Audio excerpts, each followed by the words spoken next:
Happy Friday. Well, it happened again. QuickTime decided during my playback to freeze the video but keep the audio going. So I'm recording again. Yes. It's all right though. It's important. I wanted to record last night, but I didn't want to compete with State of the Union because then I knew for sure nobody would be watching this. So this is a really quick, easy message, and it's not meant to preach. And it's certainly not meant to admonish you. It's mainly goes hand in hand with the Safer Today motto, which isn't really a motto. It's just I want you to get home safer today than you did the day before. And the best way for you to do that is the principle of know thyself. Okay? What do I mean by that? And why am I talking about that? Well, there's a saying, there's an effect actually. It's called Dunning-Kruger effect. And it is basically a cognitive bias to where an individual believes they are more competent at something than they really are. Now, I'm not accusing anybody of this at all, but I am a past offender of said effect, okay? I know what it's like to get too big for your britches and put your foot in your mouth and really know in a very humiliating way that you do not know nearly as much as you thought you knew about something. It's an embarrassing feeling. It is awful. But it can be good if you grow, if you learn from it, and you don't make that mistake ever again. That's what I want to prevent. That's why Safer Today is here. Because, with the advent of the internet, granted, it's not brand new, but when people were dialing up and you heard the ding, bang, bang, right? You're on and you're typing into your Yahoo or whatever it was, and you're getting into your first chat group, right? You created these online personas, because nobody knows who you are, right? Um, well, things have changed quite a bit, and information flows very quickly, quicker than we ever expected, and it gets muddled very quickly, and we learn things quickly, not knowing at the time that what we're learning might be full of crap. And how do you separate that wheat from the chaff? That'll be another day. That'll be another course. Um, if you read the description, I'm going to give you a lot of resources to look into, things of ways to help you know thyself.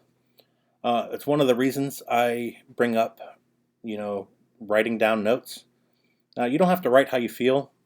Just a quick bulleted list of things is enough, as long as as long as you remember what it was you were referring to when you read those notes back, or those bullet points, whatever.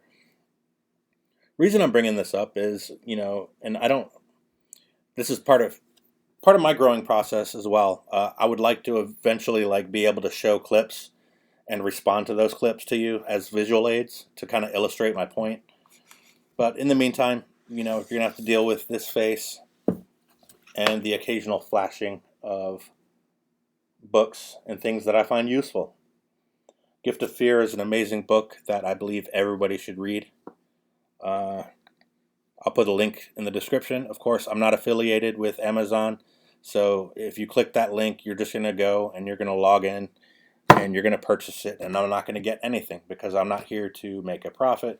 I'm here to get you safer. Today! All right. It's Friday. Give me a break. Turning Pro is another life-changing book, and it's a very quick read. My point is that sometimes you need to take a really hard look at yourself in the mirror and sit down and think about what it is that you're trying to get out of life. And that's a huge thing. That's not just something you do in a weekend, right? So why did I bring up Dunning-Kruger? Well, have you ever been somewhere at work and, you're getting sent to a seminar or something or some kind of training, and it might be a 1 day to 2 day thing, but when you get back, everybody's like, hey, there's the expert now, right? Now, if you've read Malcolm Gladwell's Outliers book, the whole 10,000 hours to become really expert at something. Well, I'm not sure, right? But it does take a while to be an expert. You're not going to be an expert at something over a weekend, right? that kind of offends the people that have put years upon years of training, have gone through what works, what does not work, and have been through it. It kind of it's a slap in the face to the people like that, right? So we could probably all agree that a weekend seminar does not an expert make. But a lot of people really buy into it, and they think that because they've read a few articles or they've been to the latest training, over the weekend, that now they're ready to instruct you or they're ready to teach you. And they're most likely going to lead you into danger or a colossal mistake, right? It doesn't have to be danger, right? But I'm bringing this up because of cases like we've seen in New York with the guy who, wound up choking out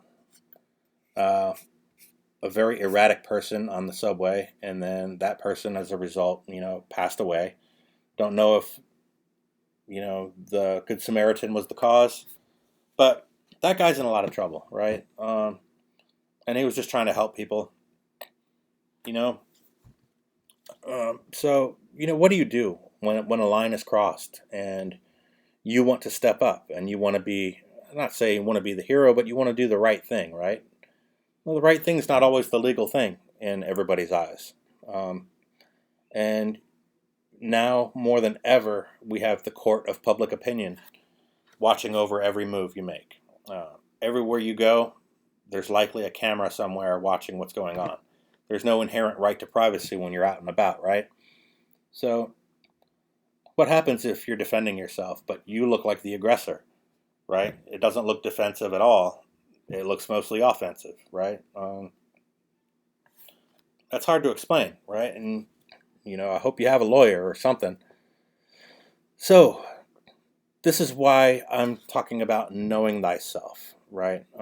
Now, me, I'm pretty good at sprinting. I'm not a long distance runner. You can probably tell. I've got a dad bod, but I do work out. I do know my capabilities, and I know my limitations. And I know from pressure testing things that kind of work for the subjects that I need to learn, and I know where I need to improve. And I constantly endeavor to improve those things. The looks will come later, but I'm functional right now, to a degree, okay? But that took a lot of honest assessment. I know I can lose some weight. I know I can be in better shape, and those are all things that I'm working towards. That's a goal I'm working towards. But in the meantime, I still train on the things that I have, such as medical gear. Now, this is a training bag. It's expired because I have tourniquets everywhere laying around. I have gauze everywhere. I could be a mummy. I could probably turn my entire family into mummies. I have so much gauze. I have so much. But I have this kit, right? It says individual. Now, when you buy things like that, those are for you. That's your kit. It's your individual first aid kit, right? Something happens to you, you can self-care until help arrives, okay? Now, if you're competent enough and you've been through training, maybe you can use that for somebody else if that scene is safe. But there's an important thing right there, scene safety. Now, I see videos all the time. I'm not that clickbait video. What you see in my title is what I'm going to talk about. I might meander a bit, but my goal is to be that repetitive, nagging voice in your head that says, hey, are you trained for this? Because, if you are, then maybe you can assess the scene. Maybe you can render aid once you know that it's safe for you. Because you might not be alone. You might be out at the mall with your family when a gunshot breaks out. And you see somebody slumping, and you know that you can help them. First thing, have that phone. Make the call. Yes, I know when seconds count that the cops are minutes away. I know that. And yes, I've heard the people say they'd rather be, tried by 12 than carried by 6. Yeah. We got to stop with the mottos. The mottos don't mean anything. You have to know what you're capable of. You have to know what you're incapable of. And I'm talking to myself as well. Okay, so don't look at this as me preaching at you. I was telling some friends the other day that I was afraid of getting repetitive in my videos. Now I'm not. because repetition is important, right? How do you build muscle? You do reps, right? And then you raise the weight and you do more reps, right? That's how you get stronger. And I've taken many survival classes. In those classes, every time you're dealing with something that directly health related, like wild edibles, gathering and preserving and purifying water, things like that, building proper shelter, I was always taught to cross-reference that with at least 3 sources to make sure that those are congruent and in agreement with the methods, right? Kind of like, think about this, right? You watch Bear Grylls, he's always doing the most extreme methods of survival, things that are probably the last resort for anybody else. If you look at Les Stroud, on the other hand, the Survivor Man, he's usually slow, deliberate. He's doing things methodically in a way that's probably a little more realistic and not as exerting. Because you got to think, right? If you're out in the bush and you don't have any resources and you're trying to gather these things, you have to be in reasonable shape. I'll tell you, the first survival course I ever attended, there were 3 other people. So there were 4 of us attending this training, and we were building a debris hut. Now, it's a very simple construct, right? It's basically like, imagine you ever watch cartoons, right? And the cat eats the fish and it pulls it out and it's the bones. So imagine those fish bones. It's kind of that structure, right? You've got one stick here and it's kind of got a Y on the end, and then you have a big stick coming in and it's a big lean-to. And then you find fronds, right? Like from a pine or whatever, and you make little fish scales or little fish bones.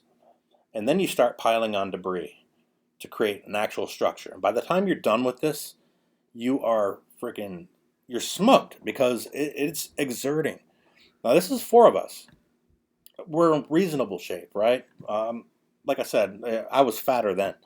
But it's an eye-opening experience when you do it for the first time. It's not a very quick process. You have to gather a lot of debris. You don't have a rake when your car's broken down, so you're going to have to improvise and get these leaves together. So those are things that are often glossed over. You see the result of the thing, but you don't see what went into making that thing functional. So it's important to know yourself and really know, are you capable to do that? Have you been trained? Have you gone to a Stop the Bleed course? They're available almost everywhere. They're not very expensive, and you get certified, and you practice. And then what you do when you get home is you find a way to practice with those skills. And do it often, because it's not easy. I've been to some austere medicine classes where you get pressure tested, and people don't want a tourniquet put on them. Yeah, they want help, but it's already painful having an artery lacerated or shot and then losing all that blood. So you're delirious, you're scared as hell, and you don't know what's going on. It's not easy. You have to wrestle those people to be able to get that tourniquet on there. Now, can you do it? Because, and do you even get to that point where you are going to apply that tourniquet because the scene's safe or not? Is somebody still firing? Are you hearing ricochets near you? You're probably, like I said, make that call and get out of Dodge. Especially if you got family there. Are you gonna, your priority is you, your family, and getting the hell out. Getting to a safer place. Making that call on the way, being as descriptive and helpful as possible. That's really the extent of it, right? I applaud anybody that wants to put themselves in harm's way. Maybe you're a veteran and it's just in you to run towards danger. God bless you. But know yourself. Are you trained? Are you credentialed? Like, do you have a first aid certification? Can you apply that defibrillator that's on that wall if you need to? Can you assess it? Can you assess that somebody needs a wound packed versus a tourniquet? Do you know how to assess the scene before you even step foot into anything? Do you know that you'll be able to walk out of that reasonably? It's important to know these things before you end up, either dead or in trouble for something that could have been prevented by you making a simple call and clearing out your conscience, right? I believe a lot of people have the best of intentions, but that's not enough. I want to help people, yes. I want to help you. But I know there's some things I'm just not capable of doing. I know that I'm not going to abandon my wife and child to go into an unsafe scene and risk my life, and thereby not being able to provide for them anymore. These are tough decisions to make, and you'll cry, and you'll be sad, you'll be angry. But, at the end of the day, you can't save everybody. And knowing yourself and being really truly honest with what you're capable of and knowing your limitations is going to be your safest option. So again, I'm not going to tell you what to do, but I will tell you that if you decide on a course of action, make sure that you know how to do it, that you have tested in it before, and that first and foremost, that you're doing it in the safest manner possible. It's easy to say, but trust me, I've been pressure tested, and even still, I'll still assess a scene and, decide that, I'm sorry, but, I need to go live for my family. I need to take care of them first. It's triage. So with that, I want you to have a great, happy Friday. I want to give you a reminder that you are worth the effort of improvement. I want you to know that I've been there. I've been there, and I have thought that I've known things that I really didn't, and it's slapped me in the face, and it's knocked me down quite a few pegs, and it's a sucky feeling, but it doesn't have to be. You can correct it, but you have to be teachable. You have to be willing to change, and you have to believe that you're worth it, or else it's not. And if you do not believe you're worth it, please find somebody to talk to. Find a professional. I'm not talking about getting on drugs. I'm talking about talking to a psychologist and just being honest, open. Don't be afraid to tell them that maybe you feel like you've wasted the last decade of your life, because I've been there. I've had that very conversation with people that I came to trust. No one's an island, I see a lot of Punisher skulls out there, and I see a lot of really cool videos of people doing really cool things.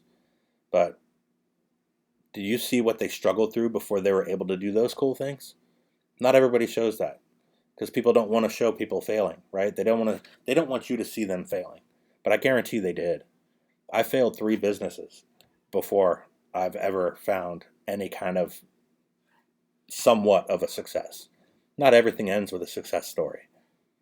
But you persevered. You're alive. You're here. That's what matters. And what matters to me is you getting home just a bit safer than you did yesterday. So assess yourself. Double check that training. Cross-reference. Make sure you're doing the right thing. Make sure you're training the right thing. And make sure it's relevant to your reality. Because, look, this isn't that movie Toy Soldiers where, terrorists are coming into the school, and it's up to you and your ragtag bunch of ne'er-do-wells to get everything back in line, okay? So that movie in your head, check it.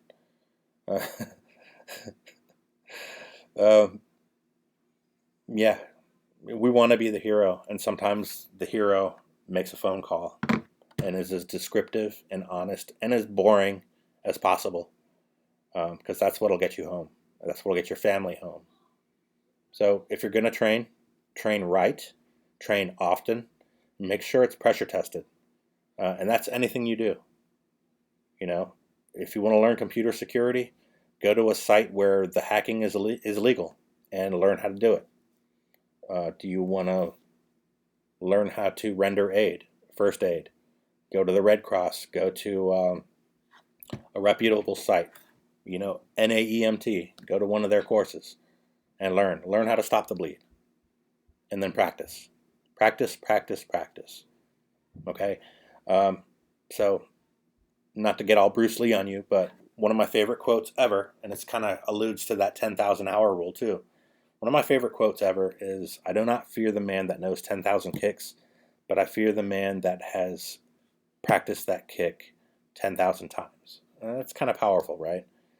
It's not sexy. It's not, it's not going to be in an intro with some southern rock or rap beat and people tumbling in the ground doing cool things. But it'll get you safer.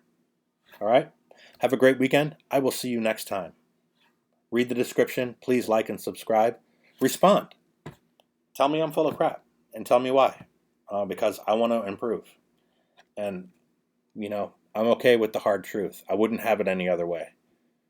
If you can't take constructive criticism and roll with it, if you can't let things roll off your back, then, maybe you shouldn't be public. So have a great one. I'll talk to you soon. Love you guys. Bye.